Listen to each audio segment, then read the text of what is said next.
I just want your human reaction to Alec Baldwin saying he felt zero guilt for what happened. I'm going to do a compare and contrast between the Alec Baldwin and Jonathan Majors situations. There's some interesting things to compare here. I'm going to do this using headlines mostly, but there are some other things that are sort of interesting that I didn't really think about until the other day that are kind of similar in these cases, even though they're two completely different stories. Obviously, they're both actors. Obviously, they're both charged with crimes, and both were covered by the New York Times and the Rolling Stone. And both chose to do interviews with ABC, and both cases involved police body-worn camera footage. I'm going to predominantly use the New York Times and Rolling Stone's headlines to see the differences in the coverage here. But first, let's go over what they were charged with and what happened. Jonathan Majors was convicted of 2 misdemeanor charges, one of which is a misdemeanor. The other is really considered a violation, sort of a ticket, both low-level misdemeanors. Unfortunately for him, this thing went to trial. There were a bunch of charges that were dropped right from the beginning, and then, of course, somehow he ends up in court on a misdemeanor case. In the case of Alec Baldwin, he has 2 counts of involuntary manslaughter after shooting someone to death on a movie set with what he thought was a prop gun that had blanks in it. It turned out didn't have blanks in it. He is the producer of this film, which is called Rust, and unfortunately, the cinematographer, Helena Hutchins, lost her life. There was a second person who was shot with the same bullet. The bullet passed through Hutchins and into the second person, but he survived. Remember that even though somebody was killed and a second person was shot, Alec Baldwin was not initially charged. It took them months for that to actually happen. He wasn't initially charged, then he was charged. Or actually, he was charged, then they dropped the charges, then they found out more information, then they came back and they charged him. You might notice that the comms team for Baldwin did a very good job, along with the press allowing them to do that job, of focusing the entire story on the armorer who was on set, a 24-year-old at the time, who, by the way, was not on scene when this moment happened. So anyway, the entire conversation, if you notice, is around this person and not on the person who actually pulled the trigger. That's called communications work in the background. One of the most obvious forms of media bias are headlines. Headlines are huge because most people don't even click past the headline. They read the headline and they think they know the story from the headline. And so headlines are a big deal. And they're a big deal because that is the driver of what's called SEO, which is search engine optimization. It is the way that traffic is driven to these sites. They are trying to get you to click that link. So there's a lot of, clickbait strategy around headlines, a lot of sensational writing around headlines. And you can see above, the New York Times started with just reporting in a very basic way, very straightforward. Jonathan Majors to face trial on assault charges in August. Then Jonathan Majors arrested in New York after domestic dispute. Very basic headline. That's just a basic inverted pyramid, who, what, when, where, and why type of thing. Then, of course, we had the Jonathan Majors' accuser is arrested but won't face prosecution, which, of course, she didn't. So then we get into some sort of speculation in these Rolling Stone headlines. Jonathan Majors' domestic violence case may include ex-girlfriend's testimony. I don't know how they're speculating about that. I don't know how they would know that. And, of course, a year later we find out that those were the Molyneux witnesses that, of course, you can pretty much guess there's only one source that could have come from. That would be the Manhattan DA's office. I shouldn't say one source because, of course, the other source is the actual people. But the fact that Rolling Stone knew to write that headline means that somebody must have tipped them off to something. Interestingly enough, the same Rolling Stone wrote a piece about how SAG-AFTRA was defending Alec Baldwin over the Rust charges.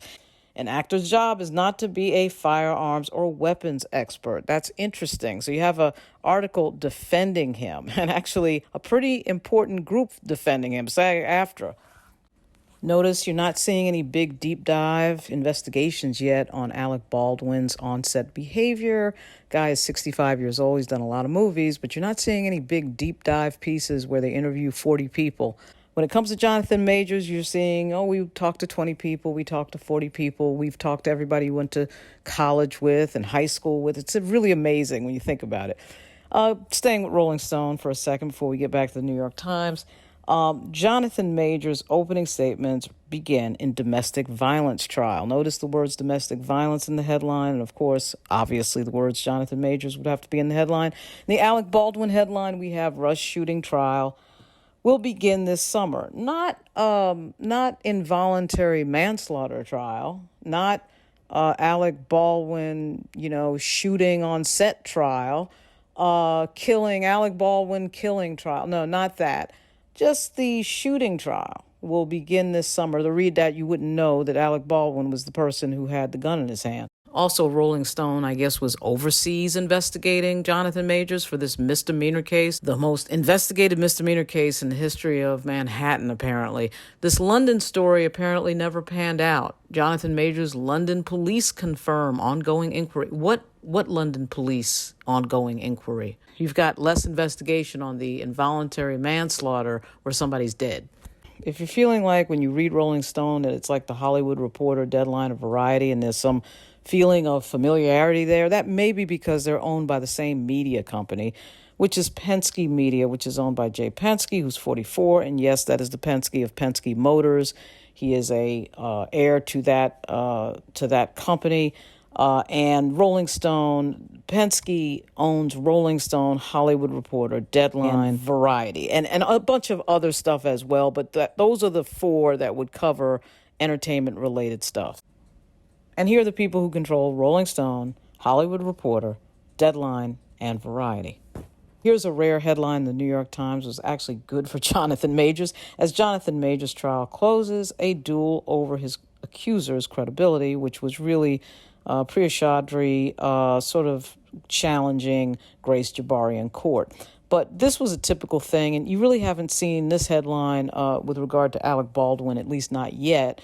The sort of fast rise and staggering fall headline, you haven't seen that at all.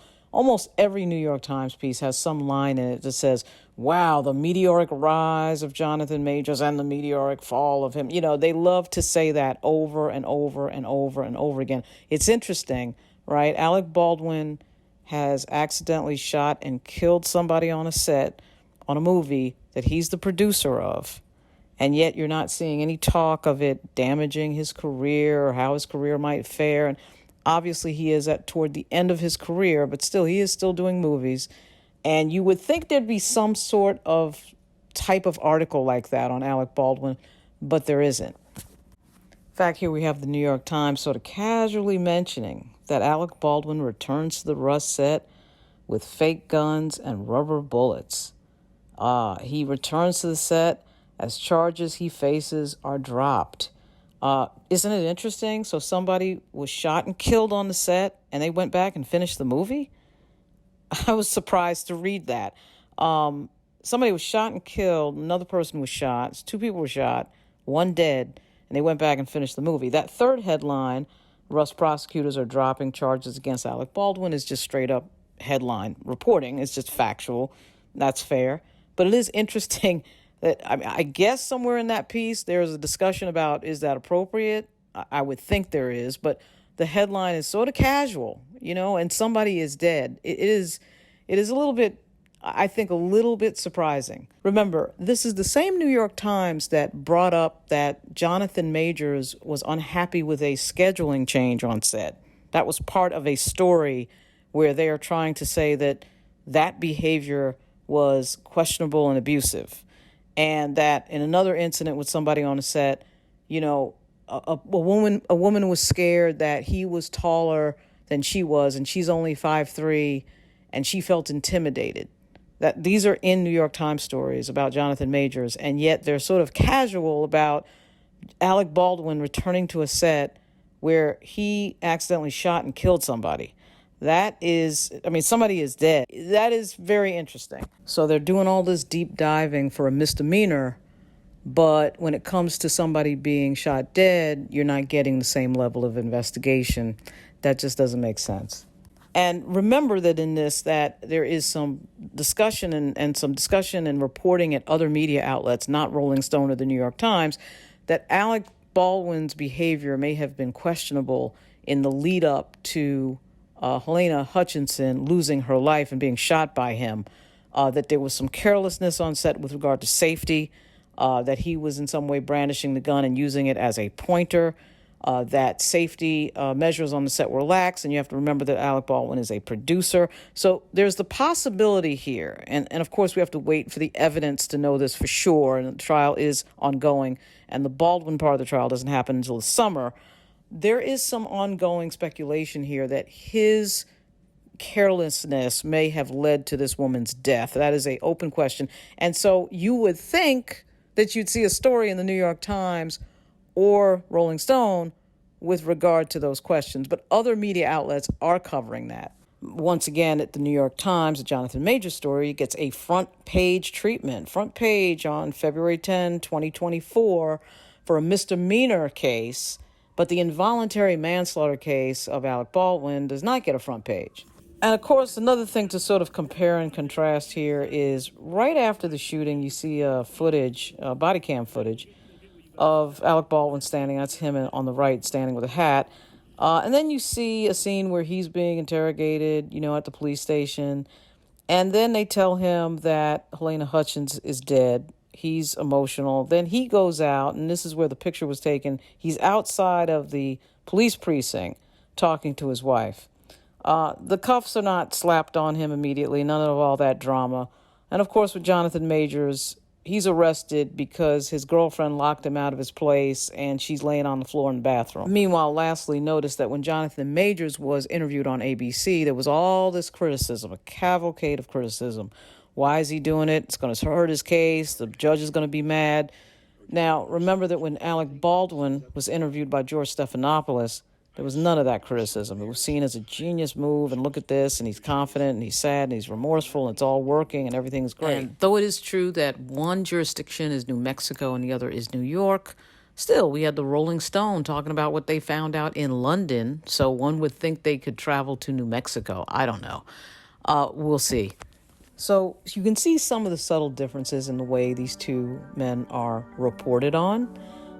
There will be more to come, and as the trials go forward and the information comes out, you should see some more investigation by the New York Times and Rolling Stone. It'll be interesting to see if you do or you don't. But right now, there hasn't been any. So it's interesting. Good luck. I'll be back soon.